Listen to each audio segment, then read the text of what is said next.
And SMEDAN is there in Abuja with some offices. You know, the capacity of SMEDAN is not enough to be able to tackle the challenges of SMEs. Because a lot of the issues that they face are systemic in nature. I mean, if you take infrastructure issues, for instance, what can SMEDAN do about infrastructure? What can SMEDAN do about power? You know, what can SMEDAN do even about finance? So a bit of, okay, developing capacity, how to manage the business, how to market their businesses and so on. SMEDAN does a lot of that. But SMEDAN is also constrained by capacity. I mean, they have funding issues, they have capacity issues, and all of that.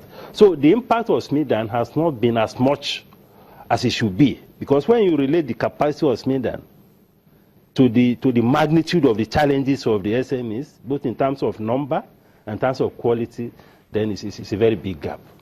Now, the central bank seemed to have come up with a lot of programs as to finding ways to help the small and medium enterprises.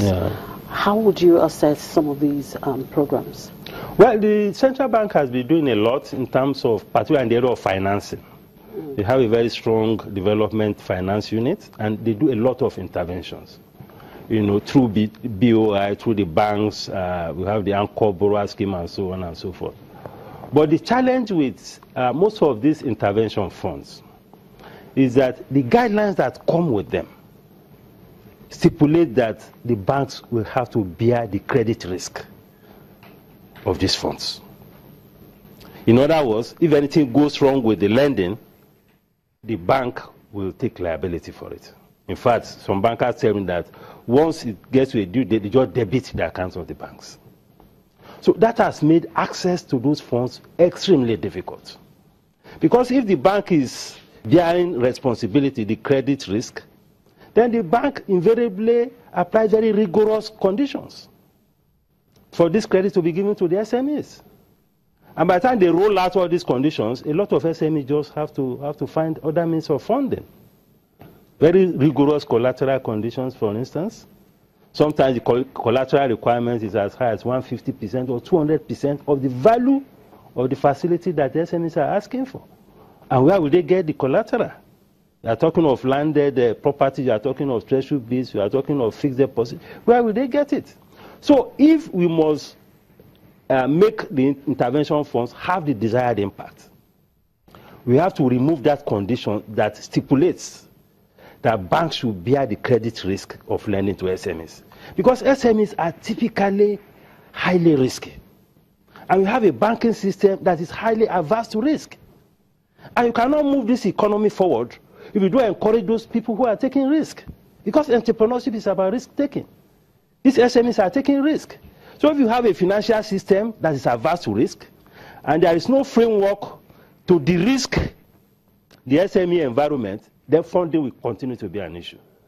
And so they also seem to find it difficult also assessing funds through the microfinance banks, which of course it's meant to actually provide funding for them. They have some difficulty, but the bigger difficulty with the microfinance banks is the high interest rate.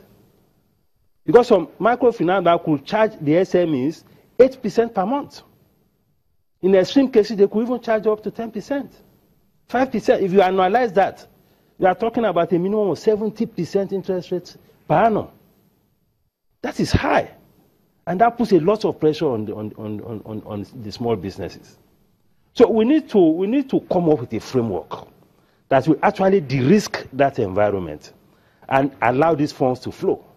Because we have some of these funds just lying either with the CBN or with the banks, and businesses are not able to access them.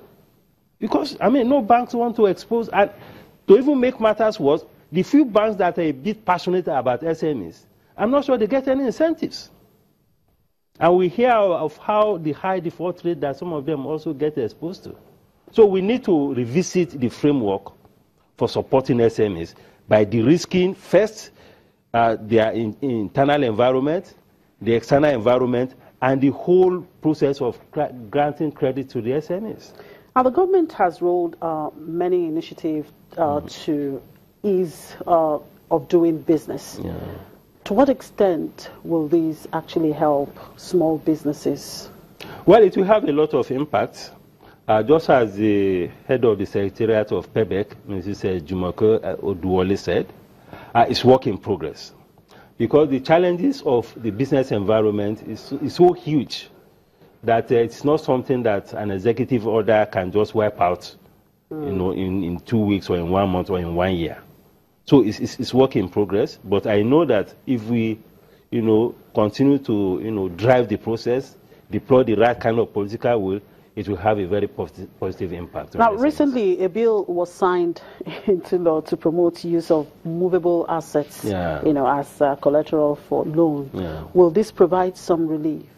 Well, hopefully it will. But my concern is whether the banks will be willing to do that. Because I'm not sure there is any clause in the law that compels the bank to take movable assets as collateral. If it's a voluntary thing, I don't see the banks jumping at it, and I don't know the kind of disposition the banks have when it comes to issue of risk aversion. Now, just a quick one before I let you go, Mr. Muda. What policies will the LCCI advocate, to promote the development of SMEs? Well, first, we will advocate that we need to de-risk the funding environment for SMEs.